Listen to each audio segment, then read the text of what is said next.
دنیا میں اس وقت 2.3 بلین کرسچین، 2 بلین مسلمان، 1.1 بلین ہندوز، 500 ملین بدھسٹ اور 15 ملین جیوز ہیں۔ جب دنیا میں اتنے مذاہب ہیں تو کوئی ہم سے یہ سوال کر سکتا ہے کہ ہم اسلام کو ہی کیوں فالو کریں؟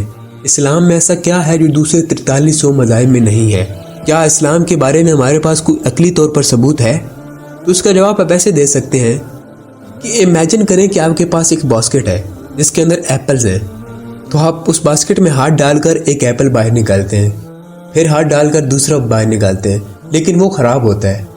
تو آپ ایک ایک کر کے تمام خراب ایپلز کو باہر نکالیں، اس کی جگہ آپ باسکٹ کو خالی کر دیں اور اس میں سے صحیح ایپلز کو اس باسکٹ میں ڈال دیں۔ چلیں اس ایشو کو سالو کرنے کے لیے اسی ٹیکنیک کو اپلائی کرتے ہیں، لیکن دنیا میں تو 4300 مذاہب ہیں، تو ہم ایک ایک کر کے سب کو تو نہیں دیکھ سکتے، لیکن آئیے یونیورس میں موجود ان ثبوتوں کے ذریعے دیکھتے ہیں کہ کون سا مذہب صحیح ہے، اور ان ثبوتوں کے ذریعے ہمیں پتہ چلے گا کہ اسلام ہی کیوں۔ آئیے ایک مثال لیتے ہیں کہ جب ہم کوئی بلڈنگ بناتے ہیں تو سٹارٹ ہم بیس سے لیتے ہیں اور اس کے بعد ہم پوری بلڈنگ بناتے ہیں۔ اسی چیز کو سمجھنے کے لیے سٹیج بائی سٹیج کا سہارا لینا ہوگا۔ اس بلڈنگ کے 3 سٹیج ہیں۔ پہلی، بیس۔ کیا خدا ایگزسٹ کرتا ہے؟ کیا ریلیجن کی ضرورت ہے؟ اور اگر ہے تو کیا ہولی بکس اور پروفٹ کی بھی ضرورت ہے؟ تو اس سب کو سمجھنے سے پہلے ہمیں بیس کو سمجھنا ہوگا کہ کیا خدا ایگزسٹ کرتا ہے۔ تو اس کو پروف کرنے کے لیے آپ کے پاس بہت سی ایگزامپل ہوں گی، لیکن آئیے یونیورس کی ایگزامپل لے کر اس بات کو سمجھتے ہیں۔ فزکس میں ہمیں یہ بتاتی ہے کہ جب بھی کوئی کام ہوتا ہے تو اس کے پیچھے کوئی فورس ایکٹ کر رہی ہوتی ہے۔ اسی طرح فرض کریں کہ ایک بچہ پلین کو کھینچ رہا ہو، تو جب میں اسے دیکھوں گا تو میرا مائنڈ کہے گا کہ یہ بچے کے پاس تو اتنی طاقت نہیں ہے کہ وہ پلین کو کھینچے، ضرور اس کے پیچھے کوئی اور فورس ایکٹ کر رہی ہے۔ جب میں ذہن لڑاؤں گا تو مجھے پتہ چلے گا کہ اس کے پیچھے پلین کا میکینیکل سسٹم کام کر رہا ہے جو اس پلین کو موو کرا رہا ہے، اور ظاہری طور پر بچہ شو ہو رہا ہے۔ اور اگر ہم یونیورس میں سے ایگزامپل لیں تو ایک کاؤ جو دودھ دیتی ہے، اس کاؤ کو نہیں پتا کہ امائنو ایسڈ جو بنا رہی ہے وہ انسانوں کی باڈیز کے لیے کتنا اہم ہے، اور وہ اس کی مقدار سے بناتی رہتی ہے جس مقدار کے لیے انسان کو چاہیے ہوتا ہے۔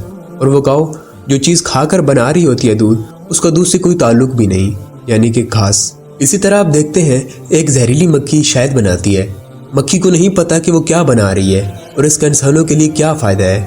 اسی لمحے میرا ذہن مجھے کہتا ہے کہ ان تمام مخلوقات جو کر رہی ہیں ان کے پیچھے کوئی تو ہے جو اس تمام نظام کو چلا رہا ہے۔ جب آپ ان مثالوں کو سمجھ لیں گے تو آپ کو یہ پتہ چلے گا کہ کوئی تو ہے جو اس نظام کو چلا رہا ہے۔ اگر آپ نے پہلی سٹیج کو سمجھ لیا ہے تو اب بدھزم، جینزم اور اسی طرح جو خدا پر یقین نہیں رکھتے ان کو سچائی کی دور سے دور کر دیا جائے۔ اور اب چلتے ہیں ہم اپنی دوسری سٹیج کی طرف۔ اس there is a need of a religion. اس کو ہم اس طرح سمجھ سکتے ہیں کہ جب بھی ہم کوئی پروڈکٹ لیتے ہیں تو اس کے بارے میں سب سے اچھے طریقے سے اس کو بنانے والا جانتا ہوگا۔ اس کی ایگزامپل ایسے ہے کہ جیسے ہی ہم کوئی فون لیتے ہیں تو اس کے ساتھ ہمیں ایک گائیڈ بک بھی دی جاتی ہے جو ہمیں بتاتی ہے کہ یہ فون ہم نے بنایا ہے۔ تو یہ سب دیکھ کر ہمارا ذہن ہم سے سوال کرتا ہے ان سادی چیزوں کے لیے گائیڈ بک ساتھ ہے تو انسانوں کے لیے کوئی گائیڈ بک نہیں ہوگی؟ ظاہر سی بات ہے اللہ انسان کو کبھی گمراہ اور بیکار نہیں چھوڑے گا۔ لہذا ہم سمجھ چکے ہیں کہ جس مذہب کی ہمیں تلاش ہے اس کے پاس گائیڈ بک ضرور ہونی چاہیے۔ اب میں اگر آپ سے پوچھوں کہ کیا کتابوں کا ہونا ضروری ہے، تو ہمارے پاس تو اسکولوں میں بھی کتابیں ہوتی ہیں، تو کیا ہمیں کسی ٹیچر کی ضرورت نہیں ہوتی؟ ضرور ہوتی ہے۔ ہمیں ایک ایسی ٹیچر کی ضرورت ہوتی ہے جو بچوں کو اکٹھا کرے اور ان کو پڑھائے۔ جس طرح ٹیچر باتوں کے ذریعے سمجھاتا ہے، اسی طرح مذہب کے لیے بھی ایک لیڈر ہونا ضروری ہے۔ کیا وہ اللہ جو شہد کی مکھیوں کا بھی لیڈر بنا دیتا ہے، وہ انسانوں کو کوئی لیڈر نہیں دے گا؟